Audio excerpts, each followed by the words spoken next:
Hi all. ఇప్పుడే మన నెట్‌ఫ్లిక్స్‌లో రీసెంట్‌గా స్ట్రీమింగ్‌కి వచ్చిన 'ఎక్స్ టెరిటోరియల్' అనే మూవీ చూసా. మూవీ ఎలా ఉందంటే బాగుంది గైస్. నాకైతే నచ్చింది. ఇంకొకటి ఏంటంటే ఈ మూవీ మనకి 'వన్ నేనొక్కడినే' మూవీలా కొంచెం అనిపిస్తది. అంటే మరీ స్టోరీ అంతా కాదు. జస్ట్ ఆ ఊహించుకోవడం కాన్సెప్ట్ అని ఉంటది కదా! ఆ కాన్సెప్ట్ ఈ మూవీలో మనకి ఎక్కువగా ఉంటదనమాట. ఇంకొకటి ఏంటంటే ఈ మూవీ మనకి తెలుగు డబ్‌లో అవైలబుల్‌గా లేదు. ఓన్లీ ఇంగ్లీష్ లాంగ్వేజ్‌లో ఉంది. మూవీ రన్ టైమ్ కూడా వచ్చేసి దగ్గరగా 1 అవర్ 45 మినిట్స్ అంతే. సరే, coming to the plot. Plot ఏంటంటే స్టార్టింగ్‌లో మనకి మన లీడ్ యాక్టర్స్‌ని చూపిస్తారనమాట. తను ఒక సోల్జర్. తను ఏదో ఒక ట్రామా నుంచి సఫర్ అవుతున్నట్టుగా మనకు చూపిస్తారు. ప్లస్ ఇంకొకటి ఏంటంటే ఆ ట్రామా వల్లనే తన జాబ్‌ని క్విట్ చేసేస్తది.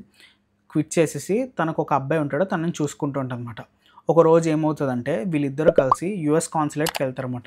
ఒక వీసా పని మీద. ఇక్కడ ఏమవుతదంటే సడెన్‌గా వాళ్ళ కొడుకు అనేది కనబడకుండా మిస్ అవుతాడు. ఇలా మిస్ అయిన తర్వాత తనెళ్ళి అక్కడున్న హైయర్ అథారిటీస్‌కి అందరికీ కంప్లెయింట్ చేస్తది. తీరా వాళ్ళెళ్ళి సీసీ కెమెరాస్‌లో అన్నిట్లోనూ చూస్తే తినొక్కతే వచ్చినట్టు ఉంటది. ఎవరితోనో గాల్లో మాట్లాడుతున్నట్టుగా ఇలా మనకు చూపిస్తూ ఉంటారనమాట. తినకేమో తన గట్ ఫీలింగ్ ఏంటంటే నేను నా కొడుకుతోనే వచ్చాను అని. ఇక్కడెక్కడో మిస్ అయ్యాడు అని చెప్పి ఏం చేస్తదంటే వాళ్ళని కొట్టేసి తిను ఎస్కేప్ అయిపోతదనమాట. ఎస్కేప్ అయిపోయి ఆ బిల్డింగ్ మొత్తం వెతుకులాట స్టార్ట్ చేస్తది. ఇక్కడి నుంచి మనకు అసలైన స్టోరీ మొదలవుతది. తిన కొడుకుని తను నిజంగానే తీసుకొచ్చిందా? వాడు నిజంగానే కిడ్నాప్ అయ్యాడా? కిడ్నాప్ అయితే యూఎస్ కాన్సులేట్‌లో ఎవరు చేశారు? అక్కడి నుంచి ఒక్క పురుగు కూడా బయటికెళ్ళదు ఎవ్వరికీ తెలియకుండా.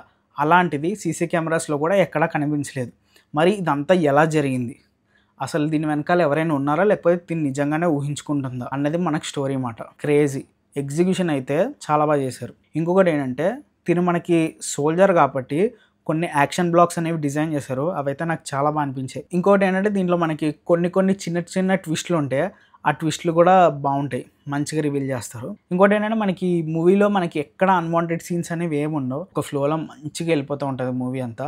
ఎక్కడ మనకు ఒక్క సీన్ కూడా బోర్ కొట్టదనమాట. మంచి భలేగా టైట్ ప్యాక్డ్‌గా స్క్రీన్ ప్లే రాసుకున్నారు. అదైతే మనకి బా అనిపిస్తది. ఇంకొకటి బా అనిపించేది ఏంటంటే ఈ మూవీలో ఒకే లొకేషన్‌లో చాలా బాగా తీశారు. ఇంకా మ్యూజిక్ అది వచ్చేసంటే మనకి మ్యూజిక్ పెద్దగా మనం ఏం పెద్దగా నోటీస్ చేయం. ఎందుకంటే బ్యాక్‌గ్రౌండ్ స్కోర్ అట్లా కలిసిపోతూ ఉంటది. ఇంతకీ మూవీ చూడాలా వద్దా అంటే చూడండి. మంచి మూవీ. మంచి ఎమోషనల్ కనెక్ట్ ఉంటది. దాంతో పాటు మనకి యాక్షన్ బ్లాక్స్ కూడా బాగా డిజైన్ చేశారు. మన లీడ్ యాక్టర్స్ కూడా చాలా బాగా యాక్టింగ్ చేసింది. సో, అసలు మిస్ అవ్వద్దు. సరే మరి నెక్స్ట్ వీడియోలో మళ్ళీ కలుద్దాం. అంతవరకు బాయ్.